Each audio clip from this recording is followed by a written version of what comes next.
ያላሰብነው ነገር ዛሬ ሀይሚዬ ቡራዬ የእውነት በቃ ወይኔ እኔ በምን ቃላት እንደምገልጻቸው አላቅም። የምር ሳናስበው ነው ሰርፕራይዝ ያደረጋችሁን የመዳም ቅመሞች እንዲሁም ደግሞ የጨረቃ ፋሚሊዎች የምር ተሳካላችሁ። ለሁላችንም ተሳካልን። ከብዙ ጊዜ ልፋት መከራ ጭቅጭቅ ወይኔ እዚህ ደረጃ ላደረሳቸው እግዚአብሔር ይመስገን ብያለሁኝ። እንኳን ደስ አላችሁ ብያለሁኝ። ወልዳችሁ ለማየት ያብቃን ብሏል እንግዲህ መፍታ ማለት ነው። ሰላም ውድ ቤተሰብ እንዴት ናችሁ? ደህና ናችሁ? ያለው እግዚአብሔር ይመስገን።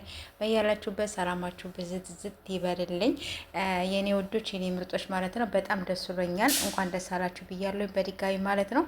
እና የኔ ውዶች የኔ ምርጦች ያኛው ሀና የሚለው እንትኔ ማለት ነው ቻናሌ ሌላ ነገር ነው የምለቅበት እና ስለዚህ ስፖስት እንግዲህ እንድተባበሩኝ እፈልጋለሁኝ። ሊንኩን ከታች አስቀምጥላችኋለሁ እየገባችሁ እንድታዩልኝ እፈልጋለሁኝ። ዲስክሪፕሽን አስቀምጠዋለሁኝ። እሺ የኔ ወዶች የኔ ምርጦች፣ ስለዚህ እየገባችሁ እንድታበረታቱኝ እፈልጋለሁኝ። የጨረቃ ፋሚሊዎች ማለት ነው። በዚህ ሁሌም የምለቀው የጨረቃ ፋሚሊዎች እንዲሁም ደግሞ በቃ የተለያዩ ቪዲዮዎችን አሁን እንደተለመደው እንደምሰራበት ሁሌም በዚህ ነው የምሰራ። ካሁን በኋላ ሌላ ነገር በዛኛው አልሰራበትም። አስቂኝ ደስ የሚል ቪዲዮ ነው በዛኛው የምለቅበት። ስለዚህ ዘና ፈታ ትሉበታላችሁ በዛኛውም ቻናል ማለት ነው።